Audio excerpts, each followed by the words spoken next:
working. So it'll be about 10 seconds. Wait, hold on. Okay, it says it's live. So maybe count to 5 and then I'll stop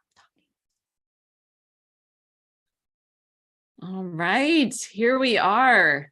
This is the number 43 webinar, the 43rd edition of the Accountability Success Circle webinar series. So I'm Rebekka Mars. I'm a third of the leadership team on the sidelines. Today we've got April Schluter, we got Gary Ware, and I bring in the mind, body, soul, health, wellness component anyway. And our theme this month happens to be health and wellness. So it's fitting that I'm here to talk about health being the number one wealth in your life, hopefully. And if it's not, giving you some time to ponder why, and what, and who, where, when, how will your health continue to evolve this year? And what's also really cool of the timing of this webinar, even if you're watching the replay at some other point in time, right now, the energy is here of the new moon, of the spring equinox, the shifting of a lot of things. Daylight savings time happened last week here. So I don't know, things are feeling different. I think it's always a good reminder to know that you can begin again. You can start over. Maybe right now you're just going to recommit to yourself specifically in that health and wellness component of your life. So that all being said, I would like to bring on the rest of the team. I don't know if you guys want to say hello or if you just want me to dive right in. But April and Gary, they're here. We tend to rotate these webinars. Hey guys. Hi. As I was chewing on a cookie, because that's so healthy. It's healthy. And we'll get into that. Yes. There's Gary. So I figure we'd start out. And if you are in the ASC, then you probably already saw the sneak peek to this weeks ago. But there's a few main things I want to cover today. And the first thing is why you should be intentionally using that word should be prioritizing your health before anything else. And second thing, what does it actually mean to listen to your body? We hear that a lot. Listen to your body. It's a huge tool and language to learn regarding your health and wellness. And then the third main point today I want to make sure you grab is how to select a health goal, how to stay on top of it. And lucky for you, April and Gary actually did an awesome quickie yesterday. So you can find that in the archives as well around how do you get started again? So there's already that over there for you, but we will also go into like, how do you select the goal? Like, what is it? Do you want to focus on something more movement based, more nutritional based, even just drinking more water? So we'll get to that later. But first things first, I do want to pan back to the Wheel of Life. So if you have not heard of the Wheel of Life, we have some great resources for you for that. One of my favorites is made by our very own April Schluter. So we've got the Wheel of Life exercise you can do. And in that, basically, we're breaking apart components of your life. And if you think of a pie chart, piece of a pie, we've got things like social relationships, intimate relationships, health and wellness, career, finance, all the stuff. So today, if you think of like just taking that one piece of the pie of health and wellness and just holding that, putting it maybe on a little pie plate in front of you, you can decide what type of pie it is. And it's getting a little more curious of like, what's in this sliver of my life of health and wellness? So thinking of your Wheel of Life charts, April, Gary, we did this back in October for our 2023 planning retreat. Here we are, we're entering Q2. So I don't know if you have anything to chime in on in terms of, have you started 2023 Q1 doing anything for your health and wellness that was new? Does it feel like now is the time to start? What flavor of pie is your health and wellness piece of pie? April, you want to start? You know, at the time of the retreat, which was last October, so almost, 5 months ago, I didn't have a lot of goals because I had new goals. Per se. Oh, we always have goals, right? Sometimes it's just maintaining, but I was mostly in maintenance mode because I've been so focused on my health and wellness. The last 5 months have been really tough. I had an injury. I had some emotional things that came up. Just the winter is exhausting. So fighting through that was hard for me. And then, a lot of my stuff was like maintenance.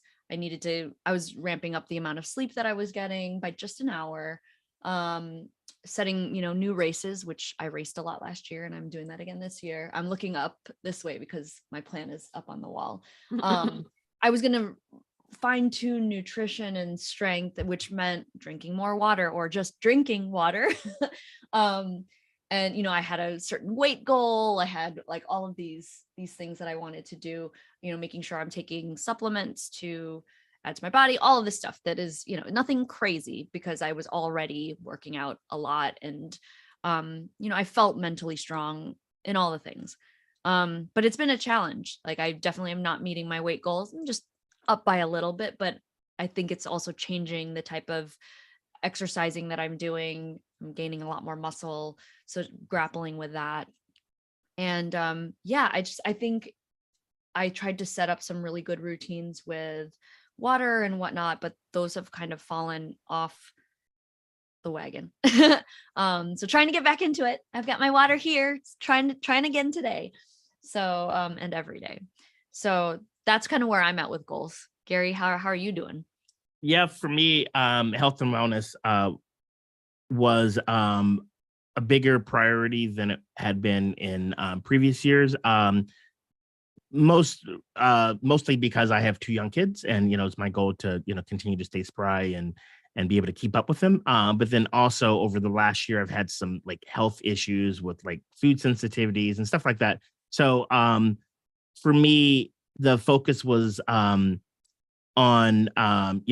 again, feeling good. I know that and we talked about this in the quickie, if we I have a tendency to like go all in and go too hard and then sort of fizzle out. So my thing is just little increments, on the like fitness side, being more active and finding activities that will allow me to spend time with family, and at the same time, get the heart moving and whatnot. And then throw in more weight training into the mix, and some flexibility stuff. So thank you, Rebekka, for that 20-minute flow session. Very helpful. So yeah, and just like what they brought, it does have its ups and downs. The whole family ended up getting sick a few weeks ago, and that just sort of like put a damper on things. And then I had a procedure, and then I couldn't work out for 2 weeks and stuff like that. So getting back into it. Yeah. Yeah. And we'll speak to that too. It's like, why is health wealth? It's like, well, the minute things go, south or whatever, we get sick. It's like, I think it's such a strong reminder of like why it is the most important asset, in my opinion, hopefully in a lot of opinions, to tend to that, because you can't do anything when you're not healthy. And yeah, I'll chime in too on, I can't even remember what I particularly put on my wheel of life in October. I know part of it was getting back into running. I used to run half marathons. I've done one full, but a lot of half marathons. And I did get the new shoes. It was like breaking down the steps of like, what will these where's that first, least amount of charge, or however you mentioned that decreased activation energy. I think you mentioned the quickie. Like, I love that when it comes to like, sometimes goals can seem so huge and daunting. So I was like, I want to run a half marathon again. It's like, hold up. Well, first things first, I do need to get a new pair of shoes. So I did buy a new pair of shoes like right after that weekend. I've been running a little bit. It's been raining. Actually, John told me this morning or last night that San Diego's received more rain than Seattle this year or something. So it's been, the weather's not been great. And it's one thing to run in like the snow in Chicago, and that's a whole other story. But I don't know. I don't like to run in the rain. So it really hasn't been, there in that sense. Luckily, I've stayed pretty healthy all in all, but it's been more of a maintenance thing too, like April, you're mentioning. So I do feel recharged now that it's actually sunny today. We're in the new season. The days are longer. I do want to sign up for something. I reached out to a friend the other day, so maybe that's another thing I can celebrate for myself. I reached out to a local runner. She runs races all the time. And I was like, hey, I need some help. Tell me your local listing, because I still don't know a lot about the area and the places to find those sorts of things. Like, where do I find all the 5Ks coming up? So I did reach out for help in that way. So I'm kind of in this like begin again place too. And a lot of it, food, hydration, I can always tweak a little bit, but I think I've been pretty good with that. And sleep, which I'll get to, still prioritizing that, which is not always the first thing I think people think of when they might think of a health goal, but it's like number one as well. Yeah. Okay. So cool. Thanks for sharing. Also, Terry is in the chat, and he chimed in saying that he's staying, because he was also at the retreat, staying on top of meditating and keeping workout routines, but he does need more work on mental health. So maybe we should talk about that a little bit, because that is also part of health and wellness, right? And then he said, like, I realized at the end of the year that I don't often give myself room to think, and that affects my energy a lot. Great. Terry, always bringing the good golden nuggets. Yes. Thanks, Terry. And anybody else watching, you get to chime in. April's keeping tabs on the YouTube chat. So yeah, we love hearing from you and ask questions, add comments. So good. And yeah, mental health. And that's where, mind, body, soul, you are a whole being. You're not just a body. So again, it's not all about just physical health and wellness. It does absolutely include mental health and wellness, and also soul. Like, think of the other part of you. It's not just your mind, not just your body. There's like this energy, this essence. That wellness matters also. So whichever avenue you're feeling called to follow today, maybe talking about fitness or exercise, lifting weights, but you also lift weights mentally. There's also lifting to do spiritually. There's spiritual strength training. So there's definitely, metaphors we could use. So whether you're in a mental wellness place, body wellness place, or even more of a spiritual wellness place, I think this all can apply. So feel free to modify the lingo as needed. And why you should be prioritizing your health before anything else. So like I mentioned a minute ago, it's like, as soon as something happens with someone's health, yours or someone you love, wouldn't you agree that like everything hits pause or at least changes, right? So we had the pandemic for the last few years, people were constantly getting sick, and life changed for a lot of people, not just because of that, but it's because of that ripple effect. And so although you might have been like all gung-ho about one part of your life, the minute that comes in, some sort of whatever emergency situation, just a little head cold, even I'm dealing with some allergy, something right now in my throat. I couldn't sleep well last night. I mean, everything changed. I wanted to record some podcasts, but I use my voice. So I don't know if you can tell, but I have like a little scratchiness to my voice today. I'm like, I can't do podcasting until my voice is back. So I have to drink the tea. I have to drink the lemon water. I've got to upload on my vitamin C and zinc and stuff like that and get more rest. So as much as I want to like do my podcast, I can't until my voice gets back and better.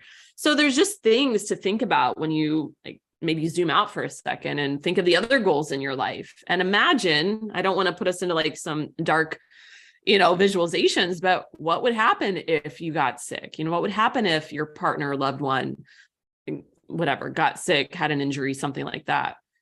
So all the more reason to just, so I think it's important in goal setting. And of course, April can talk a lot more to this, but to think of those scenarios, or even to think of the opposite of having the goal. And it's like, how bad do you want it?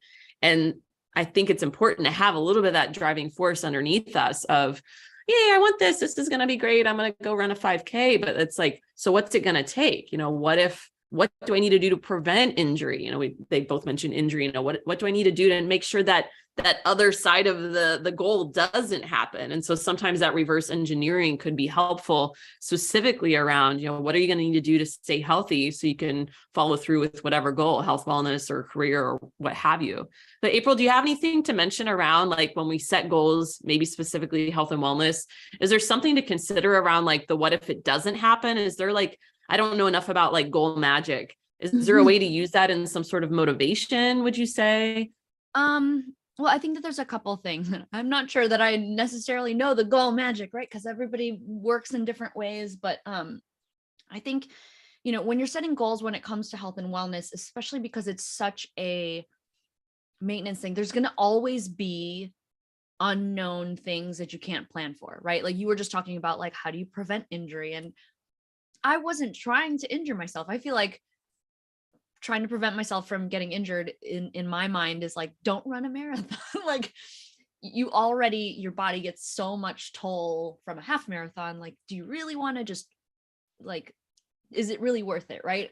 So there's certain things that you can predict, but there's some things that you can't. So I had a hamstring injury that, took me 2 to 3 months. I'm still trying to regain my flexibility from.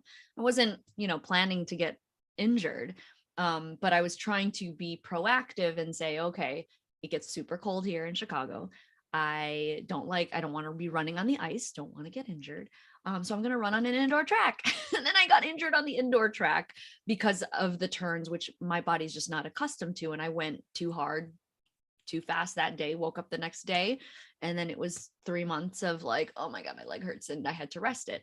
And so, so there's that piece of not being able to always predict. And so when we talk about planning in general, or creating goals, you have to always give yourself that bit of wiggle room, because if you say, I'm going to do XYZ, ABC, 1, 2, 3, 9, 8, 7, and you jam pack your plan, you're not going to be able to hit all of those things without some sort of sacrifice somewhere, because you have to plan for the like the things you can't control and the things you can't expect. I forgot what the second thing that I was going to say was. So ask me another question. No, that's great. I think it's important to, like, life happens, life gets lifey, like whatever, like we can do all the right things. We can go stock the fridge full of like great, yummy groceries, and then still things can happen. Like, so there's an element of just change and surprise. It's always there. That's completely out of our control. Like no one plans on getting injured, so it's also maybe holding a little space for yourself, knowing that sure, there's a chance that can happen. And then just knowing your patterns perhaps around failure, knowing your patterns around when change comes in, because the way you do something is the way you do anything. So it's like, okay, so what if I do start on this training plan to run a 5K and I get injured? What's my backup going to be? Am I ready to like go swim in a pool? What if it's that important to stay moving? Can I have access to a bike? It's like, I don't know if that's helpful for people, but for me, just at this point in my wellness too, I just would know like, yeah, I'm going to go crazy if I don't have an outlet to move my body and mentally too. And if I've set up myself on this goal, like I'm going to make sure I'll rest. But then if I'm able to move again, am I going to have that backup plan? And I don't always believe in a plan B, but sometimes plan B is important. Like, because if you only have a plan A, although I know there's plenty of motivational talks out there around just only have the plan A, when it comes to your body, like things happen, especially. And so I think it is important to have like that fallback goal or plan or whatever. Would you agree? Yeah. And here's the other thing. So, and I just remembered what I was going to say. So I'll come back to, having the plan B, but when you're creating specific goals, and this goes in general, but I'm going to speak from the perspective of health and wellness, because it's such a fundamental thing that you need to do. When you're setting those goals, you need to understand like the higher level purpose of why that's helpful, right? And so, when I decided to start running a couple of years ago, I knew that was a way for me to kickstart and very quickly drop weight. Whether or not that's the healthiest thing, I just knew that out of all the different exercises that I could do, it was the one thing that was going to tone my body in the way that I wanted and help me lose the pounds, because it's the cardio, right? As it's evolved, I've, changed my goals. So now it's like, I want to strengthen muscles because I want to kind of be doing less, but, still getting, increasing my pacing and all this stuff. So the goals are shifted, but you always have to start from the big why in a sense, right? And everything else after that, when I decided that I was going to try to sleep more and I was going to drink more water and that, I was going to try to do all these things. There was a why to that, but I couldn't even think about the water and the sleep and whatnot until I got my body moving and started seeing results. So that's one of the things too, when it comes to health and wellness, is like, sometimes it's so hard because it's such a maintenance thing that sometimes you can't always feel the benefits. But when you're doing something that's like actively trying to lose weight or trying to just feel better, you have to really pay attention to those measurable aspects. So when I started realizing and tracking my sleep, I didn't even set a goal. I was like, my goal is to track my sleep, realizing that like under 6 hours, I felt like crap. Anything over 6 hours is great. But then this year was like, let me see if I can do 7. And now I can't sleep unless I get like a good average of 7 hours. Like you're starting to, pay attention to what your body feels like. Whereas I was also doing some stretching this year, and I was noticing the huge difference in how I felt in terms of recovery and soreness. So that was something that I was like, I'm going to continue to do more of that until I got injured. Now the water is like a different thing, because I feel like I was trying to drink the recommended amount of water, which is a lot for me. I was drinking like 74 ounces. So this whole jug, I was trying to drink 1 a day, which I don't know how people do it, but I just can't. I don't know. I don't like going to the bathroom all the time and all that stuff. So it almost had negative impacts, because I was like, I got to take a break to go to the bathroom. And I know that I'm flushing out my system and all that stuff, but I couldn't necessarily feel where it was where it was helping. And so it was the first thing to kind of drop off when I lost control of my health and wellness goals, right? Once I was injured, I was like, well, why am I going to drink water? I didn't feel the impacts then, and I'm trying to still drink water and I'm still injured, but it's not moving fast enough. So I kind of gave up on everything because it was too stressful. So, when it comes to the, going back to your conversation about having like a backup plan, especially if you are somebody who is actively training for something, and then you hit an injury that you're not anticipating, I think that your plan B has to become, how do I recover? Because sometimes you might think, hey, well, I'm going to just do what I can do. And maybe you can do that, but giving that injury attention, it has to be your number one plan B. I was still able to run, but I couldn't stretch. That was like doctor's orders. They're like, you need to rest this. And if you're elongating your hamstring, you can't, you're just injuring it. You're continuing to keep it injured. So I had to stop stretching, even though that was the one thing that was helping me with running in general. So I had to kind of slow down all of this progress that I was making in order to focus on recovering. But that said, figure out what you can do, but that, top priority for plan B, if it's an injury that kind of sidelines you, is how do I address that injury? Because just like things that we talk about, like burnout, right? It's like, if you're burnt out and you're allowing yourself to burn yourself out more, your recovery time is just going to be that much longer. So that's the only thing that I have to say about like the backup plan B. I know that was long. Yeah, I love that. Well, plan B is, how do I recover? I think that's so good. And that goes for any aspect of wellness. How do I recover? Because especially in knowing yourself, know thyself, like a golden, whatever. I don't know if that was a quote, if that was in the Bible. I don't know thyself. It's so crucial to living a full, wholesome, healthy, whatever life, because if you don't know yourself, meaning your patterns, again, the way you do something is the way you do anything. So it's like, if you know that you're an all or nothing type of person, then you definitely better be ready. Like, what's going to happen if you're all or nothing? Like, what if you start to creep towards nothing? What's going to happen? And so just even pausing, if you're watching this, listening to this, and just check, like, how are you with either goal setting? Are you an all or nothing person? Are you someone who over plans and overthinks? Are you someone who's just like real loose and ready? Are you good at starting things and not ending things? Do you need support to get going? Are you good at ending things? So there's just all these different ways, and that's a whole other topic and webinar, but just like hitting pause for a second and knowing your top patterns, however you might call them, because they're going to come in when you set any sort of goal, including health and wellness. And so even thinking, if you have a goal set, is this like your typical way of setting goals? And how does that work out for you? Do you normally hit them the way that you want them to be hit? Do you say, I'm going to run a 5K? I keep using that as the example, but whatever. And then do you actually do it? Awesome. But if you've set the same goal again and again and again, I'm going to drink more water. I'm going to drink more water. It's not a bad thing, but what's going on in there? Because there's something that's not quite clicking, which is not letting that goal to be, met.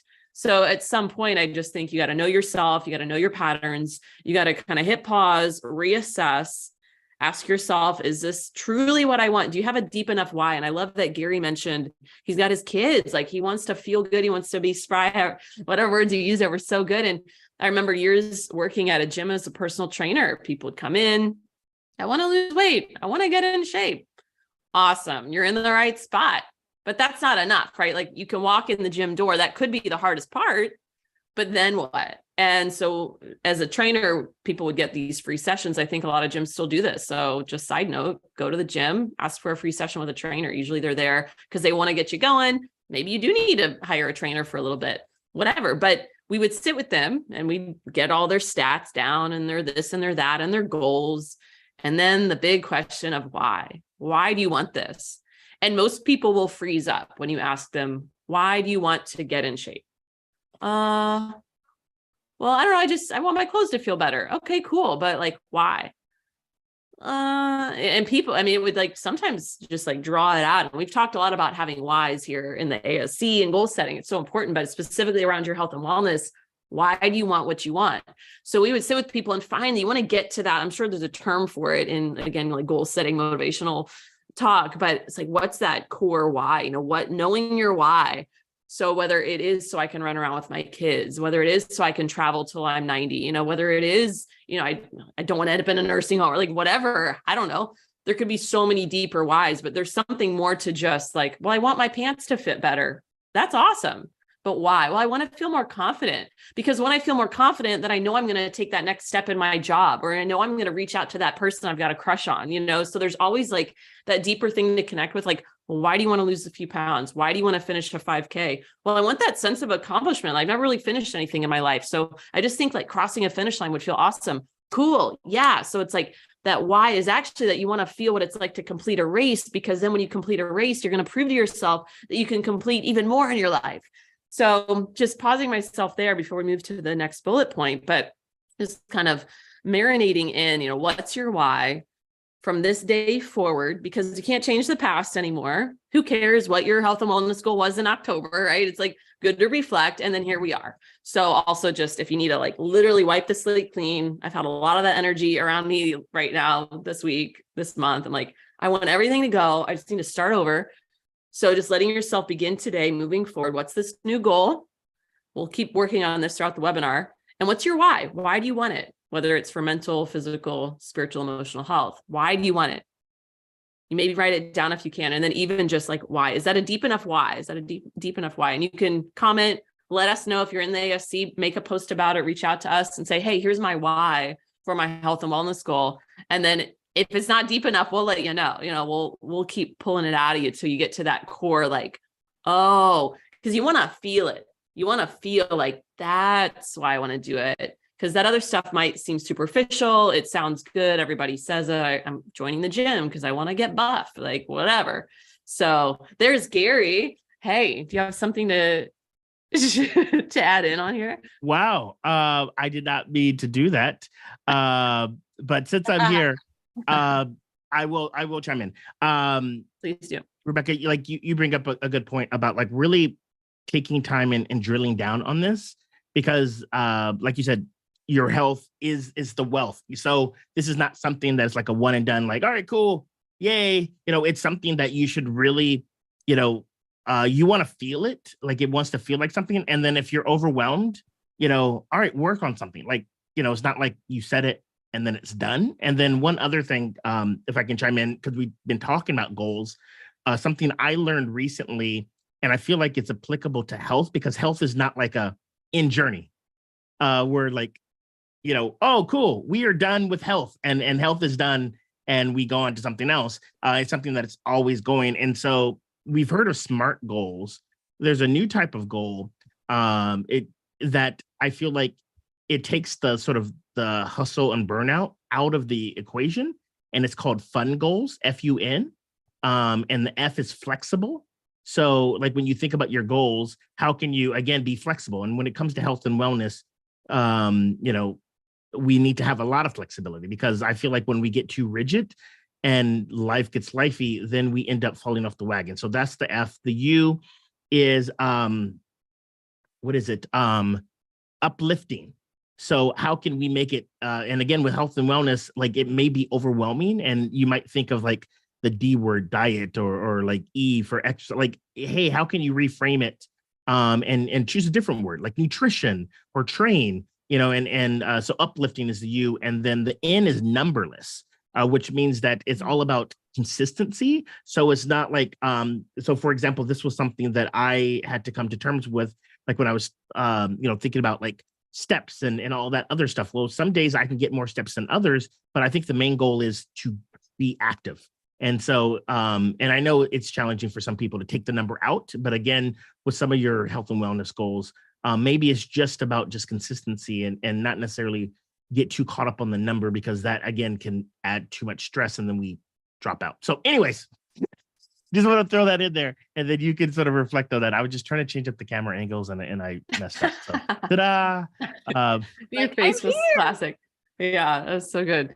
I love that. Fun. I jotted that down. An acronym is always helpful. And I think that's great coming from the play guy himself. So it's like, make things fun for sure. Like, especially those trigger words like diet, exercise. I mean, how many times have we heard those? They almost hold nothing for me. Maybe they trigger you, but I'm just like, it's just a word, there's no feeling at all. So we want to find a feeling. And sometimes even like a trigger is good if those words are like diet, exercise, like figure out what's in that. Is it because you want to or need to reframe it, make it fun, make it playful, make it flavorful?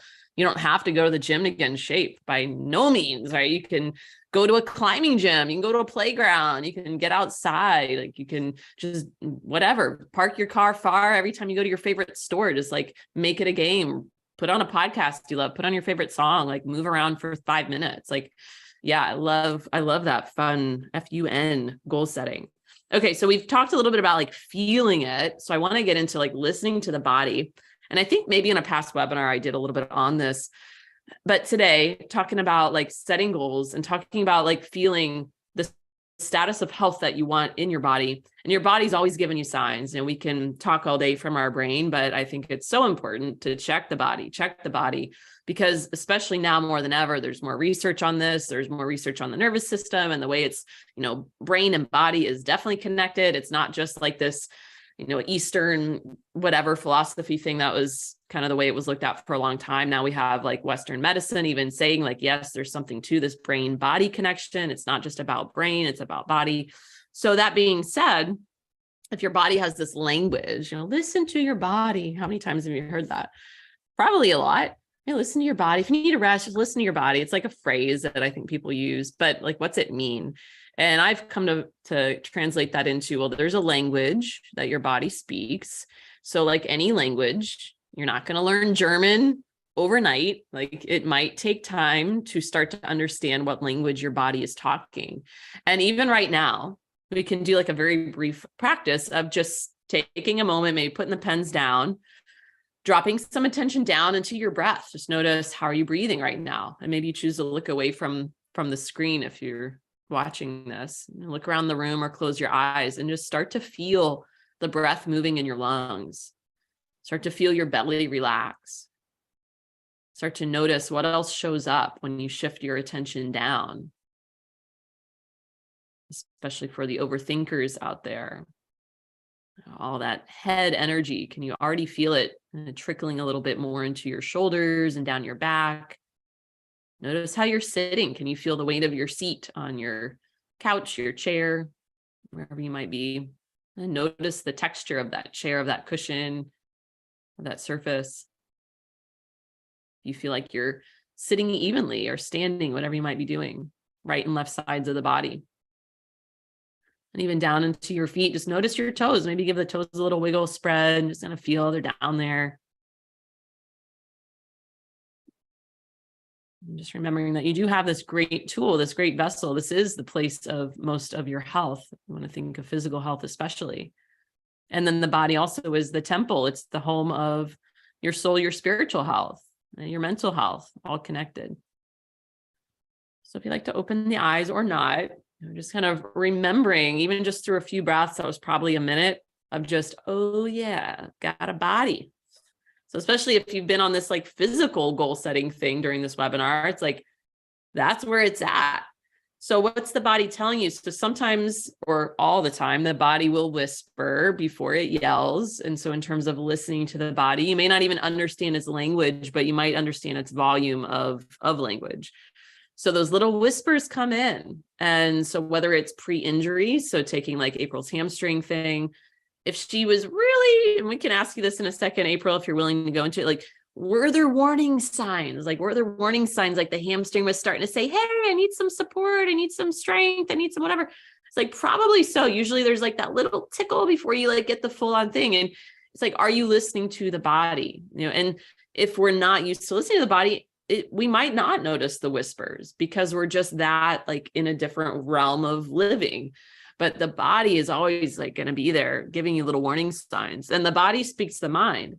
So if there are things going on in the mind, like stressful things, especially, the body can also start to show signs of stress, can look all different ways. So there's the need to really understand your body's language. And even if it still sounds like a foreign language, can you at least connect with the fact that it's there? Can you at least hear it, even if you don't understand it? and then listen to it. Like hearing is different than listening. So first hear it. Oh, okay, it's there. Maybe just in that minute of just scanning the body, you're like, I have a body. So maybe that's you hearing the body. And then going in a little deeper, are you listening to the body? And so even right now, are there things the body's saying? Like I can definitely feel my throat still a little scratchy from whatever's going on. I can feel a little level of fatigue in my body. So it can show up in like things you might be able to name. There might just be little sensations like, yeah, my hamstring has just like this little, like, it's like a random ache or throb to it. And then it goes away and then it comes back. So sometimes there's just these little signs that come in. And so again, whether it's a physical, mental, whatever wellness goal you're setting, and back to preventing the need to go to plan B or whatever, it's like, this is a key piece. This is a key tool, is listening to the body, like having the sense of knowing how to listen and then know what to do next. So if it's like the hamstring talking, what's that recovery step we talked about earlier? What are some things that you're already going to know? Like you've got this big tool bag for all the different things and avenues in life. So in terms of physical wellness tool bag, what do you have? Oh, I know that I need to get a strap so I can stretch my hamstring. Or, oh, I know I like Epsom salt baths. So that's something that helps. Oh, I have this great like menthol cream that does help when my muscles get tight. So it's like, have that tool bag of like recovery or things that are going to help as soon as you start to get that little whisper or sign, a little warning sign that something's happening, especially if your body's talking to you. Fatigue, tiredness, even just levels of sleep, nutrition. Are you thirsty? Sometimes we don't realize how thirsty we are, how dehydrated we are. And then we go to eat. This has been said for a long time, but I think it's still pretty true. Like if you find yourself snacking, drink a glass of water first and just check. You might be thirsty more than hungry and save the calories for later. Because at the core of it all, calories still are calories. And so whether you're getting them from cookies and candy, sure, it's going to be fuel in one way, but realizing that even, just eating to eat is going to take away from a chance to eat something else later, whatever that might be, it does still, I think, come down to some mathematics of how many calories you need. So if you're not actually hungry and then you're eating when really you're thirsty, reaching for that glass of water. So just starting to have these little backup things of like, oh, at first I'm going to drink some water. Or I know myself, or know thyself. I know that I tend to snack at 2 p.m. I'm going to go for a glass of water first and just see if that helps curb a little bit, or maybe you actually need some electrolytes. And we'll get into water here in a second. But the thing with our water nowadays, it's not that great. Like you have to really look into whether you're drinking city tap water. Are you buying bottled water? You can watch, I think, Zac Efron's on Netflix, that initial season, he goes and talks about water. So it's important. Do you like sparkling spring water? Like whatever, but electrolytes are important, almost more important than water. So like April's big jug, you could drink that all day, and that actually could make you more dehydrated depending on the water that you're drinking. And it's not always. For a while, it was like, well, you could even just put some like sea salt, Himalayan sea salt in your water, which I think is still a good take. But now there's even more. I'm in the health world, and there's even more talk around like even that may not be enough. You might need something more like a coconut water. Some natural electrolyte minerals are really important, because just plain water can strip your body of minerals. So then you're doing something that you think is so good for you, because you've been told that for many years, especially from like even personal trainers and people, like you need to drink that whole gallon every day. But do you? Because there's also a whole other school of thought around just a few glasses is enough if it's really good water with the right amount of minerals. So anyway, that's kind of a side note, but there's always like that next layer to go into. So if things aren't working for you, if your body's showing signs, if it's talking to you like, I'm still thirsty, I just drank all this water, I'm actually still thirsty, or whatever, it's like, wait, then maybe there's something different. Maybe there's a new avenue to pursue. But I do believe that the subtle little signs from the body will start to show you the way into maybe those next avenues, if there are any. So I don't know if April, Gary, do you have any stories of listening to the body, or any feedback on any of that? Anything to chime in on? Just like, what's it like to listen to the body? Yeah, I first things first, I put in the chat that I only drink water with electrolytes. So today I've got lemon habanero mixed with raspberry salt. I can't drink normal water, and so the only way is to have it flavored with these really good like salty electrolytes. Mm-hmm. Element is my go-to. I love it.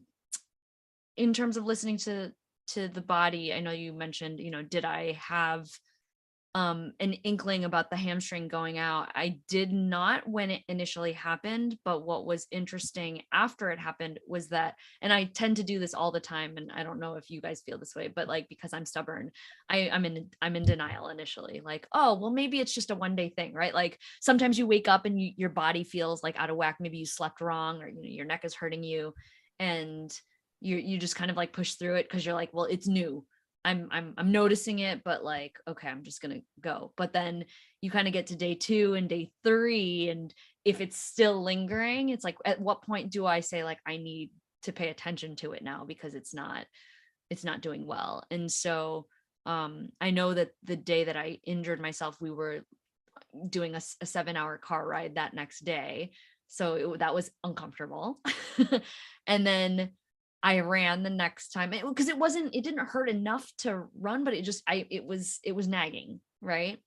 And it wasn't until I tried to do a sprint, run. It was like one of my speed runs, and I had to sprint at the very end. I was like, I feel like I'm in slow motion and I'm trying to like run fast, but it feels like everything's moving slow. And we're like, yeah, maybe we shouldn't do that anymore.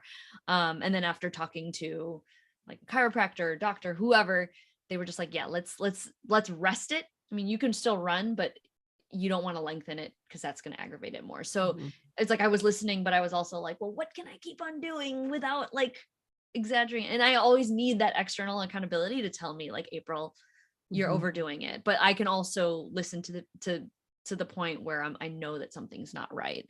And so I think that you always have to listen. It's just a matter of like, don't let yourself get too far. And, we have this conversation about burnout all the time. It's like, that's the one thing, taking exercise out of it. It's like, I always have to monitor my levels of stress, because if I push myself too far, the hair starts to fall out. Right. And I know that. And so I have to be super proactive about it. And it's annoying because I feel like I can't push myself as hard.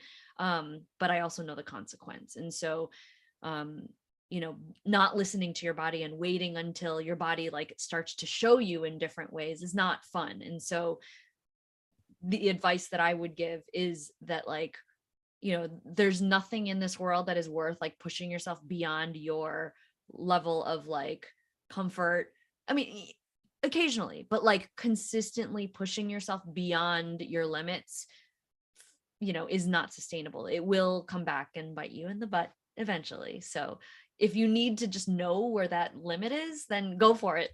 And like we'll be here to help you once you hit it. But sometimes you do need to know your limits too before you stop. So yeah. On that, sometimes again, listening to the body, I had an issue recently with in my hip, where when I would move a certain way, I would like have like a little, sort of like not cool sensation, but like I didn't think anything of it. And then it just became like the norm until I started having a knee issue. And then I went in for the knee issue and they were like, oh, you have weak hips. You need to strengthen the hips because the hips, what's happening is your knees overcompensating. And then, yada, yada, yada. But like sometimes, that's the thing of like, when you're going too fast, you're not paying attention to all the signals. And then it just becomes the default. And then, before you know it, then you're dealing with a whole bunch of other things. And it just reminds me of, especially with kids, since we have the youngest, Cameron, like he's getting used to just naps and stuff like that. And one of the things that we have to pay attention to is like, what's the first sign that he's starting to get tired? Because if we're not picking up on that first sign, it will progressively get louder. Like he's like trying to signal to us like, hey, I'm getting tired. But if we miss him altogether, then he's going to get overtired. And it's just the end of the world at that point. Like there's like, it is challenging to put him down to sleep. And then we have to work even harder just to get back to normal. And I feel like it's the same way, like with our bodies is like, you're right. The body's going to give you a signal and then it might be a little faint. And if you're not knowing what you're listening for, then it's like, all right, it's going to keep going. And then, you think that because our society, look, it's in so many things, just do it, push hard, go hard or go home, all these other things. And then, you think you're doing the right thing. And then all of a sudden, boom, your body's like, I told you. And then now you're spending extra time that you probably wouldn't have, to spend if you were listening better to recover. So. Mm. Yeah. And it's like, it's an innate thing. Like we're all just big babies as adults. So I love that you brought in Cameron, because it is like, it's really no different for adults. You get a little hungry, hangry, whatever. Right? You need a nap, like if your moods change, like it's probably because you need a freaking nap or you need food or, like the basic needs are there. So yeah, what a great comparison. And yeah, like the connecting of the dots of the body too. That happens so often, or like one thing's connected to the other and you don't even know it, but then it's just, if you're not listening to it or even know what to listen for, it's like, oh, now all of a sudden it's from my hip to my knee. Now my foot's starting to feel weird.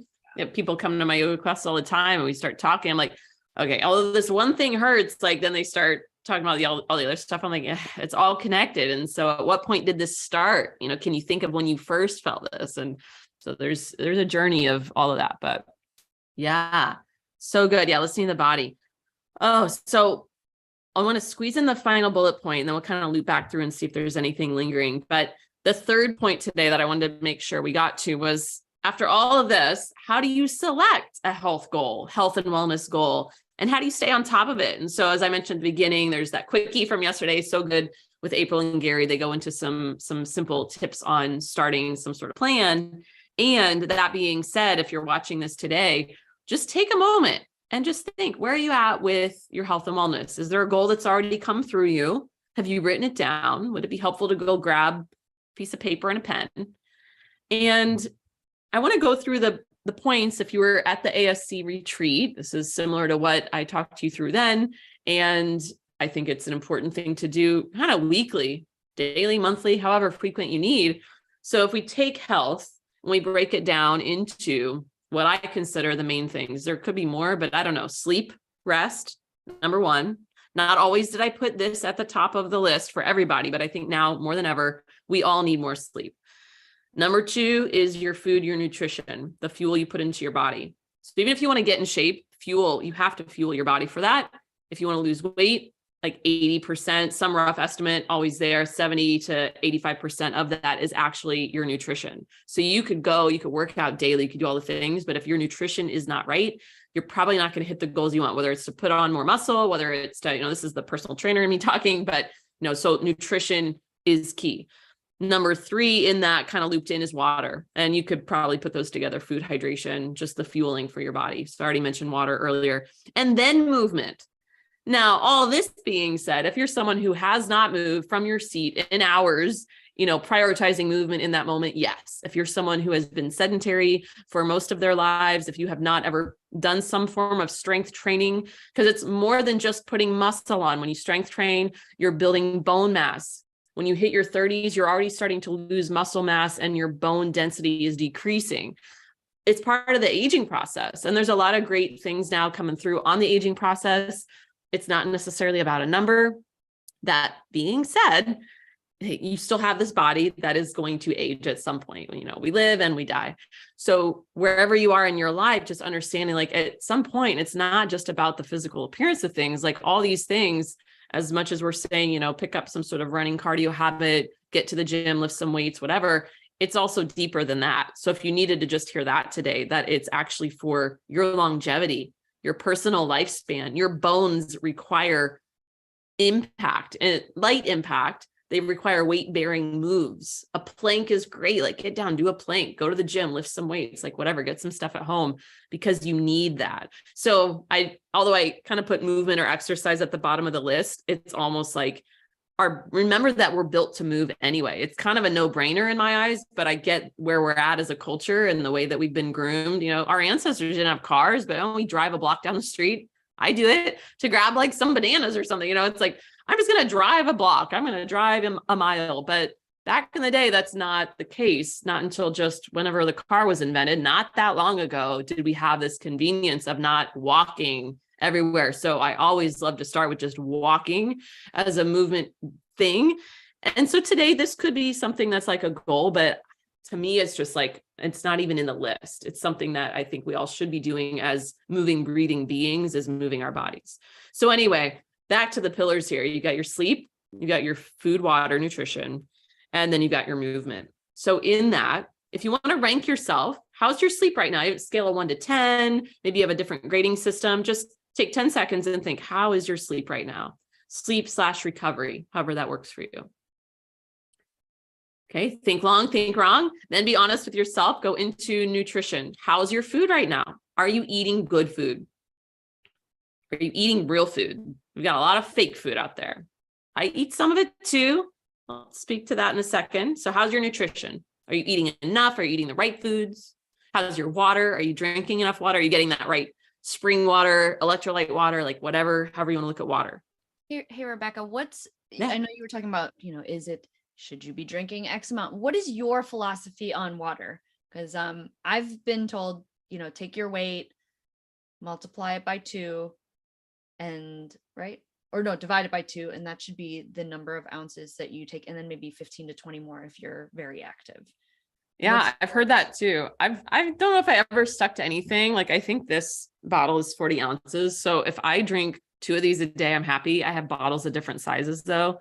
So I'm kind of just constantly just trying to drink is sort of the rule. I remember working at the gym, there'd be like maybe this one's for the ladies, but drink until you pee like you're pregnant, which I've never been pregnant, but it's like, I guess when you're, you want to drink a lot of water to stay flushing out. And when you're pregnant, you actually have to pee a lot. So you want to drink enough water so you feel like you got to pee all the time. But like you mentioned, I don't think that's kind of old school anymore though. I think right now, my personal philosophy is just to make sure I'm getting electrolytes and good water. We get like this alkaline water.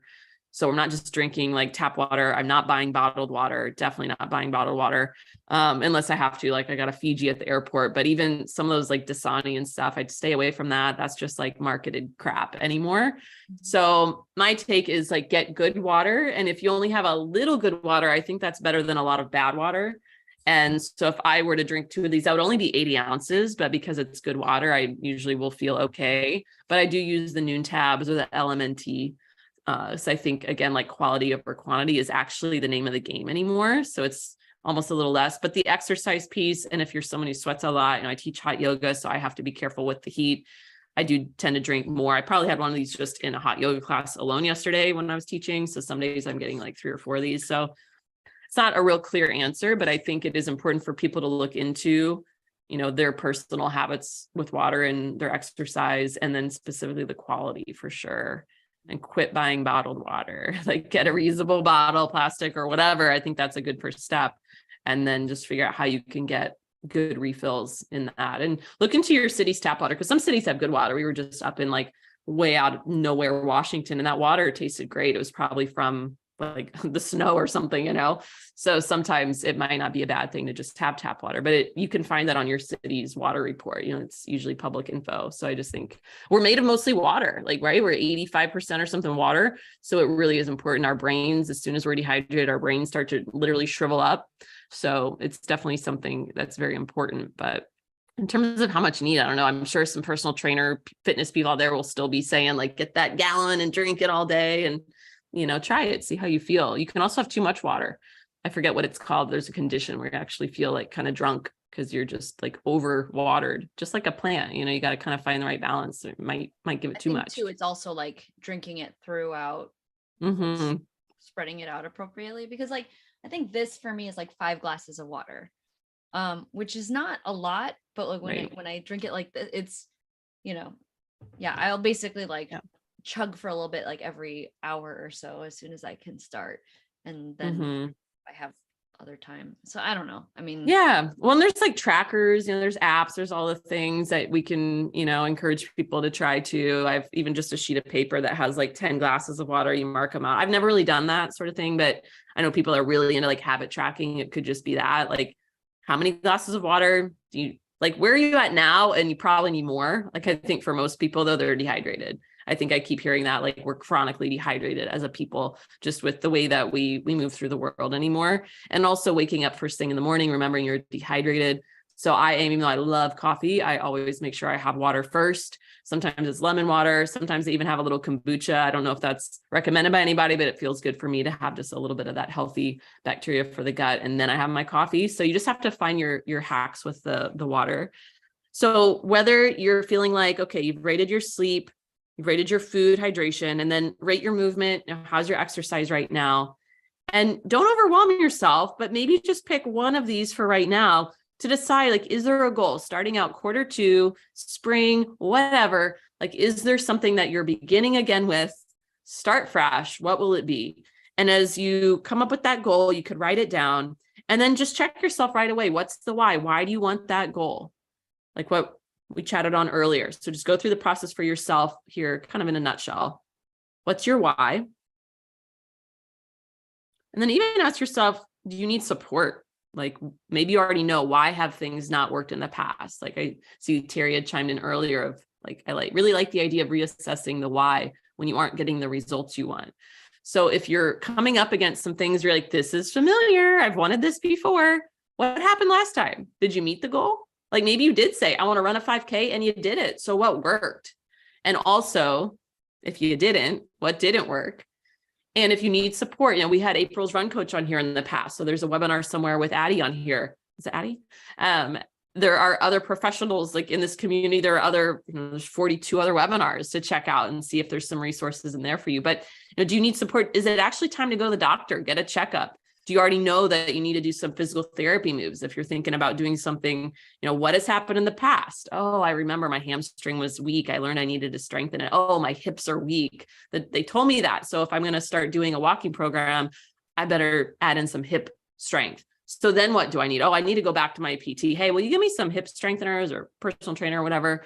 It's like, is there support? Do you just need accountability? Do you need a buddy? Do you need a running buddy? Do you need to use the ASC? Like, do you need support right now? Do you need an actual run coach or a program? Do you need a water tracker? Do you want to get on the app store right now and look up water tracker, habit tracker? Like, is that going to help you? So have your goal, connect with your why, figure out if you need some support. And then also kind of looping as we wind down here, wind up and wind down. Like, what's the big vision of this? Can you picture yourself right now completing that goal? Like, what's the best that could happen? And also, what's the worst that could happen? Health is wealth. So if you don't have this, if you don't have health as your wealth, and you go the other way, I think sometimes we go to that, what's the worst that could happen first, and a lot of ways, well, what's the worst that can happen? But think about what that actually means. It's like thinking of the worst case scenario. So for yourself right now, think of that. Like, how bad do you really want this goal? What is the worst that could happen? And then go back to what's the best that can happen, and figure out your motivation in that. Because I think if we peel back all the motivational like ways of doing things, it's either you're moving towards something or you're running from something. So what is it? Do you need to run from that worst case scenario? Is that enough to like get you going of like, I don't want the worst case scenario, so I'm going to do the thing? Or is it like, that doesn't really motivate me, but I want that carrot that's dangling, like, give me. So is that the motivation you need? So it's also really important to, again, know thyself, understand what will motivate you as you set these goals. And yeah, so I don't know, April, Gary, any final words on some goal setting? Do you have any you want to share with the world here for some major accountability? Do you need some support? I'll just chime in really quick. I know Terry has been leaving us some nuggets while you were talking. He, was like, oh my God, I never thought about the minerals in the water. And so I just want to acknowledge him. He also said that, like, the why, going all the way back to, just talking about, the why of why you're working out, or, you're focusing on health and wellness, like understanding the why is always big. And then reassessing the why when you're not getting the results you want, instead of just pushing through because it's something you think you might want. He also said he resonates with the why being personalized and going from how you feel instead of overthinking it. Yeah, and we're always all about that when it comes to your goals, right? I mean, people can set certain standards, but that might be what's unique to them. And it's a blessing and a curse, right? Because sometimes we just want to be told, like, what is the amount of water that I need to drink? And it's a little bit of an art and science. So maybe finishing this jug would be great, but if I'm not feeling, the effects of the water, then maybe I can, or even when I fall off the map because I'm trying to, do too many habits at once, like, don't go all or nothing. If you can't do 70, like if I can't do 74 ounces, then maybe I just drink 1 or 2 glasses a day, because sometimes I'll go, in my previous lifetime, I would just not drink water at all, like lemonades and, sparkling waters. And I mean, I don't necessarily count that as like water, but now, is water with electrolyte the water that you need to drink? It's really thinking about the quality of what you're intaking in thinking about overall nutrition. But like figuring out what's for you. I'm a short, tiny person, and I don't need to drink as much as my 6'3" husband, or 6'2". I can't remember how tall he is, but that type of stuff is what you have to take into account, and what feels good to you. And you should be feeling results either by just generally feeling good all the time, or when you drop, some of your baselines when it comes to health and wellness, your body is going to feel it. So I think it is a lot of just paying attention to what works, and, figuring out what works for you, and going for that. And then as you, if you want to ramp yourself up by being competitive and doing things like that, then do it in a way that is steady and not overdoing it right out of the gate. So that's my piece. Gary, Yeah. you have anything to add? Gary? Y'all threw down all the wisdom. I think the one thing to add is, how can you just keep it simple and think about the long game? We tend to, which is great, to be like super overachievers, and it's great for some goals, but when it comes to like your health, this is your body, this is your life. So how can you, experiment, try things out, allow yourself to stay flexible, and enjoy the ride. Yes.